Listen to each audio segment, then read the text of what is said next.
What is up, you guys? Eric here with driverlineup.com. It's freaking cold.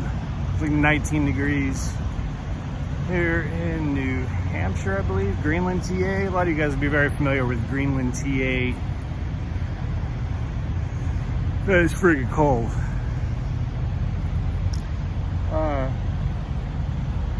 truck right over there. It's like 100, 1 a.m. right now. And I mentioned the other day, well, let me back up a little bit. Like 90 miles from Lewiston, Maine. A lot of you guys are familiar with that Walmart. In fact, I saw a member of Driver Lineup was talking about going to that Walmart in Lewiston, Maine. So I know some of you are familiar with it. But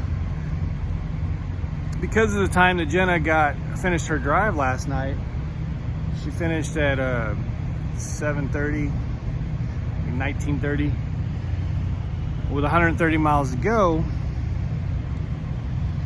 I could have driven it and then still been within my 14-hour clock to go ahead and take it in at 4:15 this morning, but it was high risk to get somewhere where we could find some parking. You know what I mean? Like in the Northeast, I don't know if you guys noticed this or not, but there's a lot of solar-powered truckers up here. I mean, these service plazas and truck stops get stacked up by like 5:30 in the evening. So I didn't want to take the risk of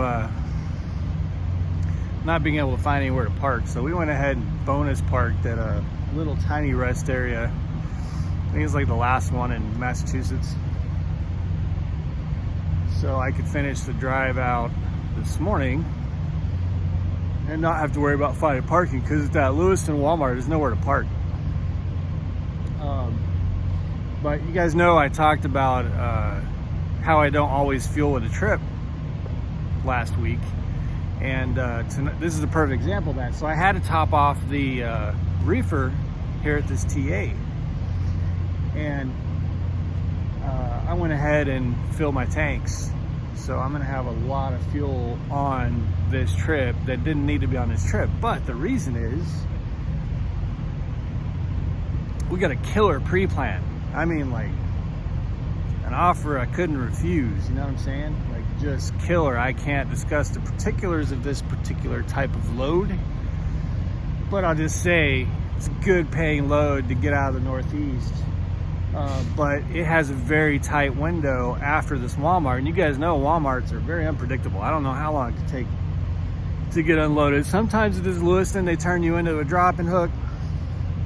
Sometimes you can be out of there in 2 hours. Sometimes you can be out of there in 6 or 7 hours. So it could end up being a really tight window on this 01. And fuel is really expensive up here. So to try and preempt and make sure that I had plenty of time, or not plenty of time, but at least time to get to the 01 of my pre-plan, I went ahead and fueled the tanks on this trip. So I ended up buying 100 gallons, got DEF. I filled that reefer to the absolute brim with the hopes that I won't have, because I only need 3/4 of the tank to go to the next 01. So my hope is that that'll help with time to get to the 01 after this. And my second hope that I can't really control is that this trailer is not too trashed after they unload it, because there's no real place to get a washout between here and our 01. And not really a whole lot of time either. So hopefully it's a situation that Jen and I can get back there and clean up, so we can get to this 01 and get on up out of here. But I wish I had time, and I wish there was a truck wash, because my truck is absolutely thrashed, you guys. Thrashed. Well, I drove through about 3 hours of snow, pretty heavy snow, yesterday morning.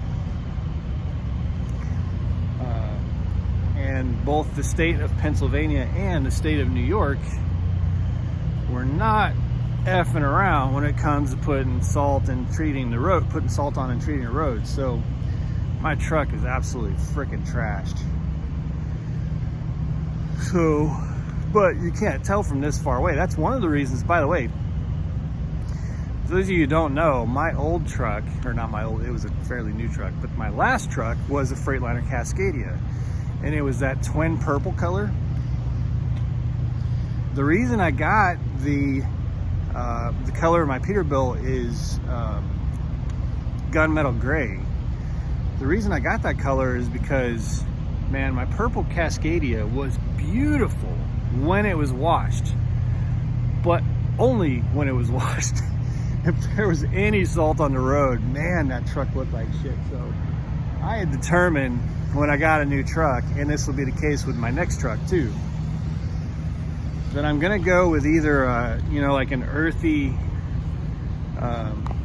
I like these earthy kind of almost like brown colors, or like that gunmetal gray, because I feel like they hide salt the best.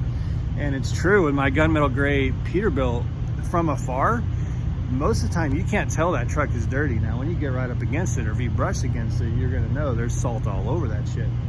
But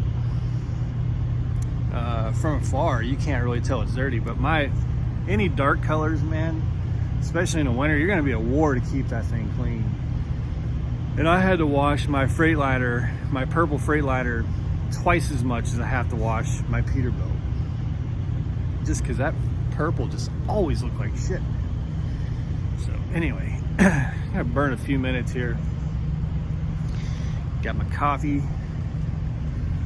So I got about 85 miles to go to get up there to Walmart, get this trailer offloaded, and then get on to our 01. Great paying load, $2.15 a mile to get out of the Northeast. Love it. Love it, love it, love it. It's gonna put us at $5,000 of revenue by Friday at noon. So we're set up to crack 10,000 revenue this pay period, which is amazing considering that while I thought we were gonna be in the hole for the truck payment, we're not, because of the back pay for all that breakdown time. So this is working out really well for us, gang. Working out really well. I hate this TA. Oh man, I hate this TA. Like, look at this. I don't know if you guys can tell. There's this this concrete curb right here. Like, there's no room to get into those spots. You know what I mean? You basically have to blindside from the other side. You can't make that turn right there into one of those spots. You cannot make that turn. Your trailer will hit one of those trailers. So if you can see through there, you have to go through that other lane and blindside into these spots. Oh, I hate this TA so much. But if you don't fuel here and you try to fuel anywhere north of here, you're literally going to be paying $1 more per gallon, which is freaking ridiculous. So it is what it is. Good times, you guys. I hope everyone's being safe out there. Don't have big updates for you other than just to let you know we drove through snow, got to where we're going, got a pre-plan to get on up out of here. Hopefully it goes smooth. I can't tell you guys too much about this next load, particulars, you know what I mean, other than I ain't gonna be sticking around up here for very long at all. So still try to do updates for you, just might have to do it inside the truck, so I'm not giving away my 20. So I'm really happy with this load, because the pre-plan we're on right now, because I've done this load and I've been to its 90 and I've picked up from its 90, and I've taken that load to another 90 that I've also picked up from, and they all pay over $2 a mile. So I'm hoping that we can just get this chain reaction of just dropping and picking up at the same place for the next 2 or 3 trips. It's happened before. Maybe Load Choice will help me out on that. So, all right, guys, I'm out. I'm gonna head up to Walmart. Be safe, make good decisions, drive to thrive. I'm Eric, driverlineup.com. World's okayest steering wheel holder. Check in with you again soon.